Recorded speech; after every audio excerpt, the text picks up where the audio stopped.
ये वो लोग हैं जो आज नरेंद्र मोदी पर बैठकर इस सदन पर कटाक्ष कर रहे थे, प्रहार कर रहे थे।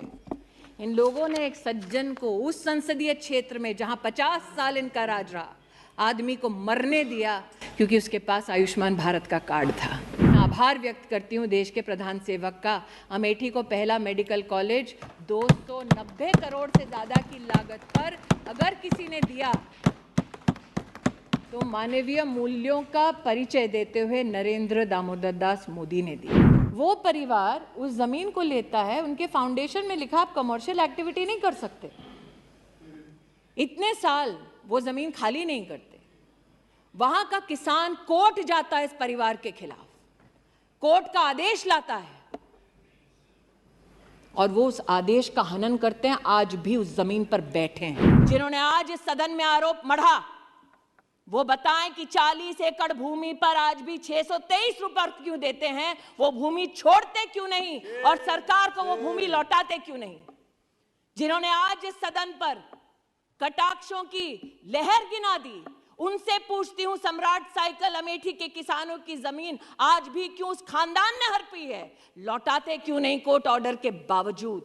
जहां 50 साल एक खानदान ने प्रतिनिधि बनकर इस देश की संवैधानिक स्थानों पर, कुर्सियों पर हक जताया, उन लोगों का उन्होंने क्या हश्र किया आज मैं बताना चाहती हूँ। 55,000 गैस के कनेक्शन प्रतिदिन दिए गए सरकार द्वारा। अमेठी में 2,14,440 लोगों को जीवन में पहली बार गैस का कनेक्शन तब मिला जब मोदी की सरकार बनी। 5 गांवों का नाम सुना देती हूँ। 50 साल में इन 5 गांवों तक कभी सड़क नहीं पहुंची थी। जवाब देना पड़ेगा इन लोगों को जो बड़ी बड़ी डींगे हाँकते थे। महोदय, आपने मुझे इंटरवेंशन करने की अनुमति दी, इसके लिए सर्वप्रथम आभार व्यक्त करती हूँ। ये अनुमति मैंने आपसे इस आधार पर मांगी, इस सोच को प्रतिबिंबित करने के लिए मांगी कि अमृत काल में जॉइंट सेशन को पहली बार आदिवासी समाज से आई एक महिला ने संघर्षों के बाद महामहिम राष्ट्रपति के पद पर आसीन हो, हम सबको अपने आशीष वचन दिए। मैं उसके लिए सर्वप्रथम उनका आभार व्यक्त करना चाहती हूँ और महामहिम राष्ट्रपति जी से कहना चाहती हूँ आपके माध्यम से कि वो ना सिर्फ आदिवासी समुदाय का, ना सिर्फ महिलाओं का, बल्कि पूरे राष्ट्र का गौरव है। मैं आज इस सदन में एक सांसद को सुन रही थी जिन्होंने अपने भाषण की शुरुआत ही इन शब्दों से की कि वो महामहिम राष्ट्रपति जी के अभिभाषण का विरोध करते हैं। कहीं ना कहीं मन में ये टीस थी कि महामहिम राष्ट्रपति जी किसी एक राजनीतिक दल से नहीं बल्कि पूरे राष्ट्र के गौरव से, गरिमा से संबंधित हैं। तो जो राष्ट्र का सबसे उत्तम प्रतीक है, उनका विरोध इस सदन में, उनके भाषण का विरोध इस सदन में क्यों हो, ये मेरे मन में प्रश्न निश्चित रूप से उठा। लेकिन अगर महामहिम राष्ट्रपति जी के अभिभाषण के पहले पृष्ठ को हम सब पढ़ें तो अमृत काल में स्वर्णिम शब्दों में भारत के भविष्य को उन्होंने उल्लेखित किया। एक तरफ आत्मनिर्भरता की बात की और दूसरी ओर मानवीय कार्यों की बात की। और राष्ट्रपति जी ने अपने अभिभाषण में एक नागरिक होने के नाते विशेष, मैं इस बात का गौरव करती हूं कि supreme commander of arm forces ने भारत में पहली बार भारतीय सेना के परमवीर चक्र विजेताओं के नाम पर अंडमान में जो 21 द्वीपों का नामकरण हुआ उसका उल्लेख किया और अपना आनंद व्यक्त किया। ये हमारे पूरे देश के लिए गर्व का विषय है। महामहिम राष्ट्रपति जी ने एक तरफ नेशनल वॉर मेमोरियल का उल्लेख किया और दूसरी ओर उन्होंने हम सबको याद दिलाया कि हमारी नौसेना को अब छत्रपति शिवाजी महाराज का दिया हुआ प्रतीक चिन्ह मिला है जो अब उनकी ध्वजा पर लहराता है, भारत की शान बढ़ाता है। और महामहिम राष्ट्रपति जी के इस उद्बोधन में, अभिभाषण में मात्र 2-3 बिंदुओं पर मैं अमेठी की सांसद के नाते भी आपकी अनुमति से आभार व्यक्त करना चाहती हूँ। राष्ट्रपति जी ने अपने अभिभाषण में एक श्लोक कहा था, ग्रंथों का उल्लेख कर उन्होंने कहा कि अयम निजः परो वेति गणना लघु चेतसाम, अर्थात अपना ये है पराया ये, ऐसी सोच होना उचित नहीं।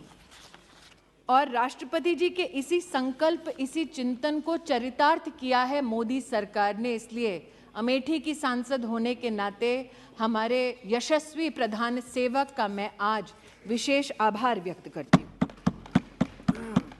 क्योंकि अपने पराये की सोच से परे हटकर मेरे संसदीय क्षेत्र में महामहिम राष्ट्रपति जी के अभिभाषण को अगर मैं अमेठी की दृष्टि से देखूं तो हमने क्या पाया, क्योंकि 50 वर्ष खोया बहुत मेरे संसदीय क्षेत्र ने।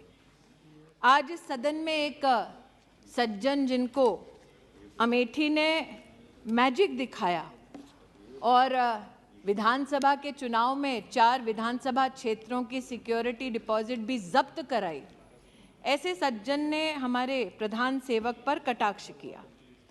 लेकिन मैं अमेठी की ओर से आज इस बात का उल्लेख निश्चित रूप से करना चाहती हूं कि जब रूस के साथ भारत में शस्त्र की दृष्टि से नई तकनीक का संचार हो तो 5,000 करोड़ की लागत की असॉल्ट राइफल की फैक्ट्री अमेठी तब आई जब सांसद भारतीय जनता पार्टी का नहीं था बल्कि कांग्रेस पार्टी का था।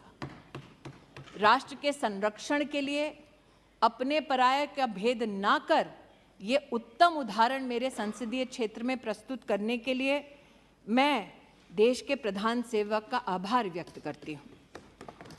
महामहिम राष्ट्रपति जी ने अपने अभिभाषण में नारी की प्रतिभा, नारी के योगदान और राष्ट्र के भविष्य के निर्माण में नारी की भूमिका को उल्लेखित किया है।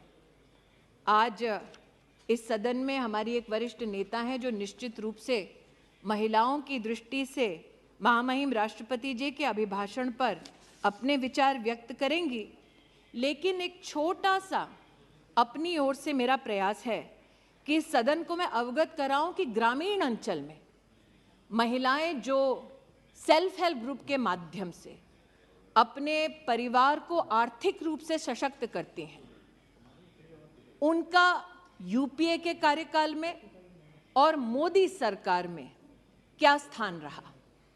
हम सब इस बात को जानते हैं कि एक सदस्य ने यहाँ चुनाव का उल्लेख किया कि एक चुनाव से पहले एक बहुत ही प्रचलित इंटरव्यू था जिसमें विमेन्स एम्पावरमेंट की बार बार बात हुई, लेकिन वो शब्द धरती पर कितने फलीभूत होते हैं उसका मैं एक प्रमाण यहाँ देना चाहती हूँ।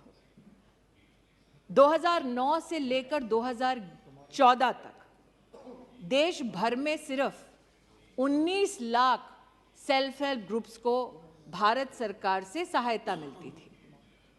मोदी सरकार में ये संख्या बढ़कर अब 81 लाख हो गई है।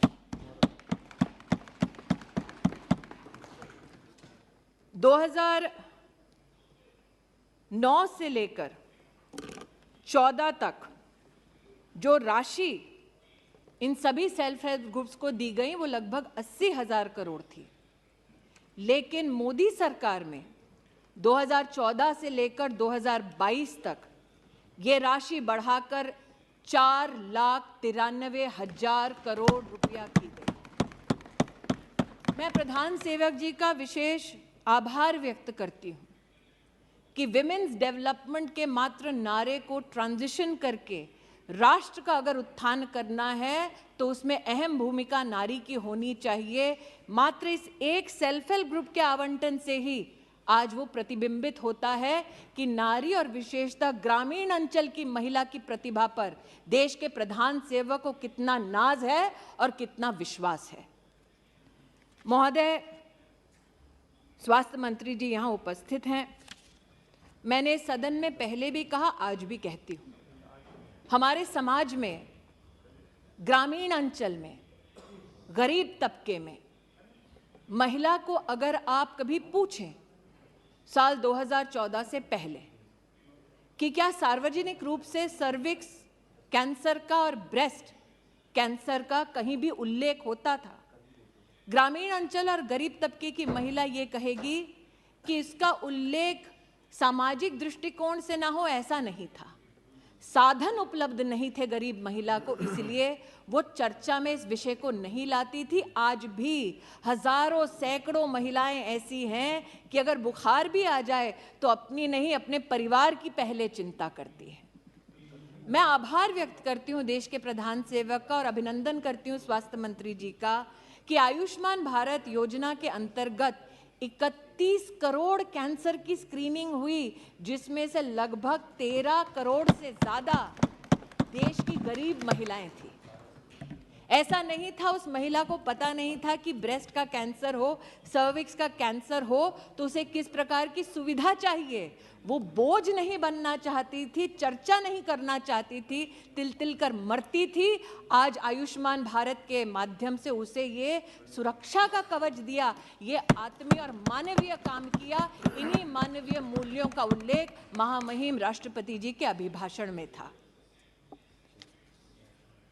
चूंकि स्वास्थ्य मंत्री यहाँ बैठे हैं, अध्ययनशील है, निशिकांत जी का आज मैंने भाषण सुना, वो मैजिक ऑफ नंबर्स की बात कर रहे थे। 50 लाख से लेकर 90 करोड़ की यात्रा का उल्लेख कर रहे थे। अब हम संसदीय क्षेत्र जो मुख्यतः ग्रामीण है वहाँ से हैं, एक मैजिक वहाँ भी हुआ। और महोदय, आपकी अनुमति से निशिकांत जी ने आज कहा वो सब ऑथेंटिकेट कर सकते हैं, कुछ कागज मैं भी लाई। 1981 में एक फाउंडेशन ने, जो काफी विख्यात है अमेठी में, उन्होंने लगभग 40 एकड़ जमीन ली और वहां की सरकार से कहा, तब सरकार किसकी थी, जो इतिहास के विद्यार्थी हैं वो भलीभांति जानते हैं, उसकी प्रति मेरे हाथ में है।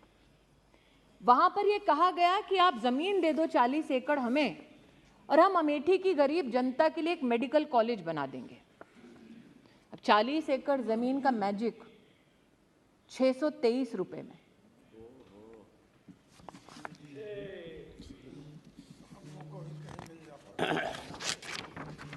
₹623 का रेंट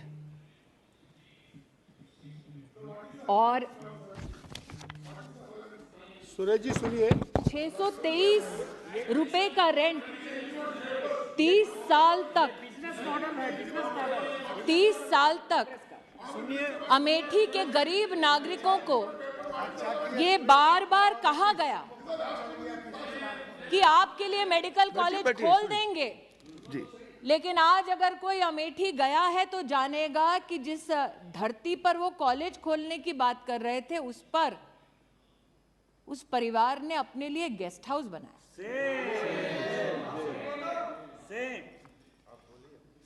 मैंने स्वास्थ्य मंत्री जी का उल्लेख इसलिए किया कि अपना और पराये का भेद ना हो।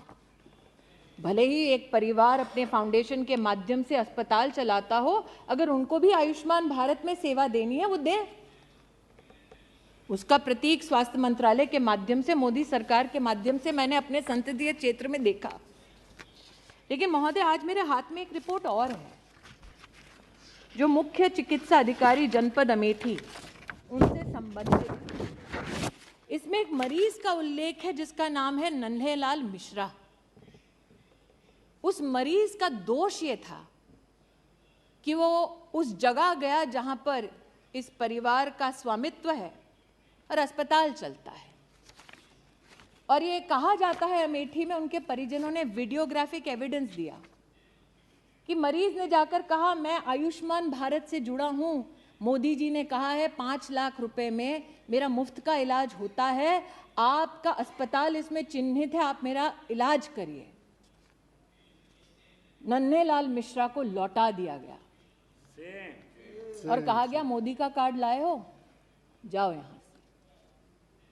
काश नन्हेलाल मिश्रा आज इस सदन को बता सकते कि गंभीर बीमारी में लौटाए जाने से कितनी परेशानी होती है।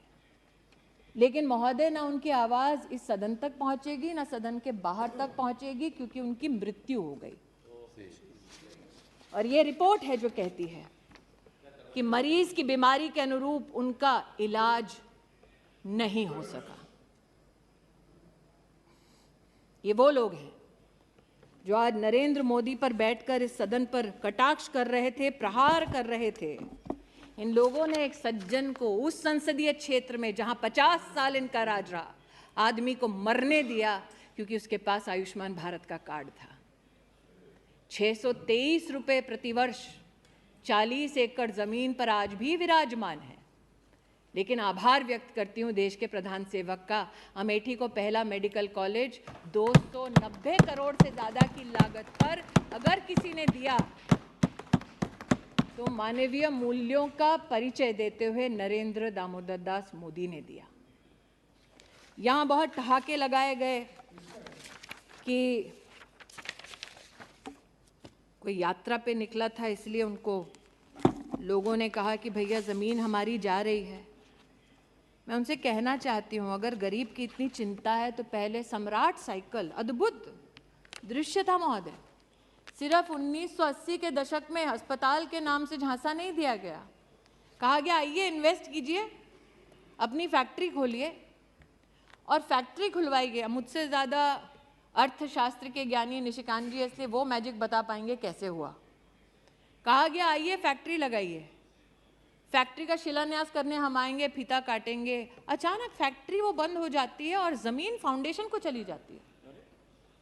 फैक्ट्री की ज़मीन है ताकि वहाँ पर नया साधन इंडस्ट्रियल खड़ा हो सके, मैन्युफैक्चरिंग हो सके, कागज़ पर दस्तावेज पर चिन्हित है कि आप यहाँ पर सिर्फ कमर्शियल एक्टिविटी कर सकते हैं, लेकिन अचानक वो ज़मीन परिवर्तित हो जाती है परिवार के पास, और वो परिवार नहीं अभी है भाई साहब, अभी बताती हूँ और डेट्स, वो परिवार उस ज़मीन को लेता है, उनके फाउंडेशन में लिखा आप कमर्शियल एक्टिविटी नहीं कर सकते, इतने साल वो ज़मीन खाली नहीं करते।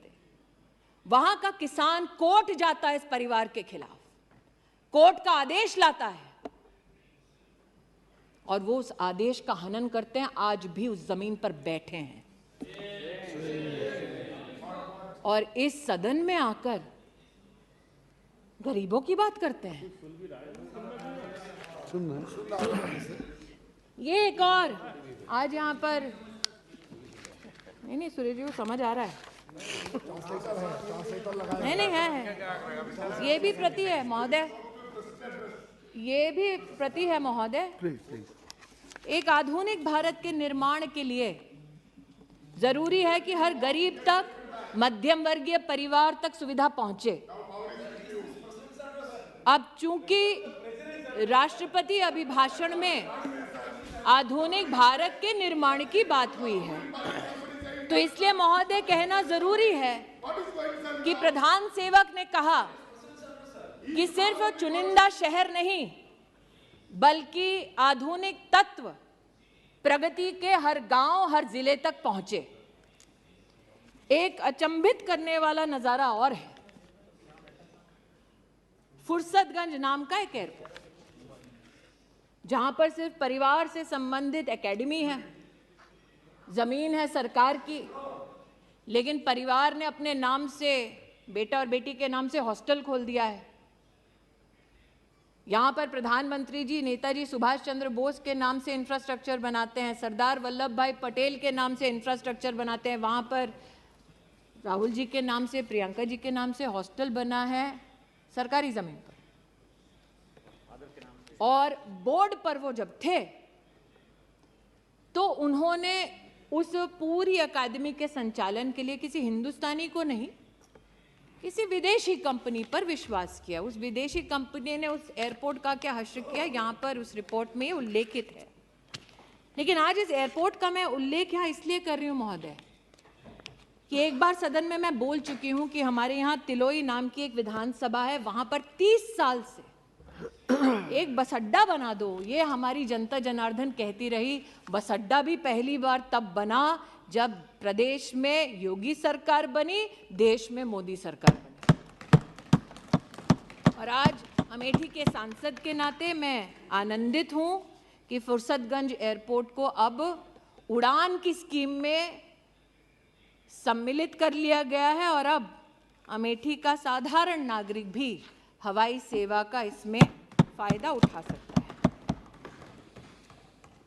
इस बात से कोई इनकार नहीं कर सकता कि अमेठी की एक बार चर्चा होती थी और मैंने राष्ट्रपति जी के अभिभाषण का विशेष उल्लेख इसलिए भी किया। महामहिम राष्ट्रपति जी एक बहुत ही गरीब सामान्य परिवार से हैं और इस सरकार की एक बहुत बड़ी मानवीय उपलब्धि यह है कि पद्म पुरस्कार उनको जाता है जो धरातल पर काम करते हैं, मानवीय काम करते हैं, राष्ट्र का नाम रोशन करते हैं बिना इस अपेक्षा के कि उन्हें सम्मानित किया जाएगा। जिसे सालों साल वीआईपी कॉन्स्टिट्यूएंसी कहा जाता था, वहाँ परिवार से संबंधित नेताओं को तमगा जरूर मिलता था, लेकिन अमेठी में पहली बार एक बेटी को स्पोर्ट्स में पद्म पुरस्कार अगर किसी ने दिया तो वो शोभा अमेठी की बढ़ाई हमारे प्रधान सेवक ने और वो आशीर्वाद दिया महामहिम राष्ट्रपति जी ने। मैं सुधा उस बेटी की ओर से आज आभार व्यक्त करती हूँ। महामहिम राष्ट्रपति जी, हाँ, मैं माइनॉरिटीज़ की भी वो बात करना चाहते हैं। मैं माइनॉरिटीज़ की भी महोदय, वैसे आपका महोदय निर्देश ये रहता है, आपका ये निर्देश रहता है महोदय कि सिर्फ चेयर जो रानी जी के वक्तव्य के अलावा कुछ भी रिपोर्ट और जो निजी वक्तव्य दे रहे हैं ताकि मैं भाषण अपना बंद कर दूं, उनको ना सुनो। तो मैं बताना चाहूंगी महोदय, महिला और माइनॉरिटी दोनों, जो शायद इनको शर्मसार कर दे, हज की कल ही पॉलिसी देश में प्रस्तावित हुई और जब इनकी सरकार थी जो इस वक्त चिल्ला रहे हैं, तब हज की एक एक एप्लीकेशन के लिए पैसा लिया जाता था। जो हज पे नहीं जा रहा उससे भी पैसा लिया जाता था और पहली बार फॉर्म के लिए पैसा गरीब मुसलमान को ना भरना पड़े, ऐसी पॉलिसी मोदी सरकार लाई। 50,000 रुपए हज की यात्रा, उसमें कम खर्चा करना पड़ेगा गरीब को, यह भी कदम मोदी सरकार ने उठाया और भारत की तिजोरी से पैसा निकालकर ये नहीं किया, अनुशासित प्रशासनिक ढांचे के माध्यम से ये किया। आज जिस लोन की ये बात करते हैं, जब इनकी सरकार थी तो मात्र 100 करोड़ का लोन इन्होंने दिया अपनी सरकार में। मोदी सरकार ने माइनॉरिटी में 21,000 से ज्यादा छात्रों को 280 करोड़ रुपया से ज्यादा पैसा दिया। ये छलते रहे देश में माइनॉरिटीज को, ये कहते हुए कि ये इनके हमदर्द हैं। और आज जो मुझसे पूछते हैं कि आपने क्या किया महिला का, अगर आप जेंडर बजट देखें महोदय, तो 2014 में जब इनकी सरकार थी और जो बजट अभी घोषित हुआ है, उस पूरे बजट में जेंडर बजट एक एक मंत्रालय में 130% का इजाफा हुआ है। जवाब दें कि जब इनकी सरकार थी तब इन्होंने महिला को केंद्र बिंदु बनाकर इस प्रकार का आवंटन क्यों नहीं किया। मैं आज दिनकर जी को याद करती हूं। राष्ट्रकवि ने कहा था, प्रण करना है सहज, कठिन है लेकिन उसे निभाना। सबसे बड़ी जांच है व्रत का अंतिम मोल चुकाना। संकल्प मोदी ने किया और इसीलिए आज कीमत चुकाते हैं जब आप बिना किसी तथ्य के उन पर कटाक्ष करते हैं, उन पर आरोप मढ़ते हैं। जिन्होंने आज इस सदन में आरोप मढ़ा वो बताएं कि 40 एकड़ भूमि पर आज भी 623 रुपए क्यों देते हैं, वो भूमि छोड़ते क्यों नहीं और सरकार को वो भूमि लौटाते क्यों नहीं। जिन्होंने आज इस सदन पर कटाक्षों की लहर गिना दी, उनसे पूछती हूं, सम्राट साइकिल अमेठी के किसानों की जमीन आज भी क्यों उस खानदान ने हड़पी है, लौटाते क्यों नहीं कोर्ट ऑर्डर के बावजूद। लेकिन ये मात्र जमीनों की बात नहीं है महोदय, कुछ और तथ्य हैं जो इनको शर्मसार करेंगे। जहां 50 साल एक खानदान ने प्रतिनिधि बनकर इस देश की संवैधानिक स्थानों पर, कुर्सियों पर हक जताया, उन लोगों का उन्होंने क्या हश्र किया आज मैं बताना चाहती हूं। महामहिम राष्ट्रपति जी ने अपने अभिभाषण में कहा कि प्रतिदिन सरकार प्रधानमंत्री आवास योजना के अंतर्गत 11,000 घर बनाती है। मैं कहना चाहती हूं कि अमेठी में महोदय 93,000 घर हमारी सरकार ने बनाकर दिए। मतलब लगभग 4 लाख लोगों के पास अमेठी में सर पर छत नहीं थी महोदय, जहां 50 साल इन लोगों का राज रहा। महोदय, आज मैं बताना चाहती हूं, महामहिम राष्ट्रपति जी ने अपने अभिभाषण में उल्लेख किया कि 55,000 गैस के कनेक्शन प्रतिदिन दिए गए सरकार द्वारा। अमेठी में 2,14,440 लोगों को जीवन में पहली बार गैस का कनेक्शन तब मिला जब मोदी की सरकार बनी। ये जानना चाहते हैं क्यों मैं अपने लोगों की बात करूं, क्यों ना करूं? महामहिम राष्ट्रपति जी ने उल्लेख किया कि गरीब को मुसीबत के वक्त मुफ्त का राशन मोदी सरकार ने पहुंचाया। इस वर्ष 2 लाख करोड़ का व्यय हो रहा है। मेरी लोकसभा क्षेत्र में 18,72,000 लोग ऐसे हैं जिनको मुफ्त का राशन मिल रहा है। मैं उनकी ओर से आभार व्यक्त करती हूं, क्यों ना करूं?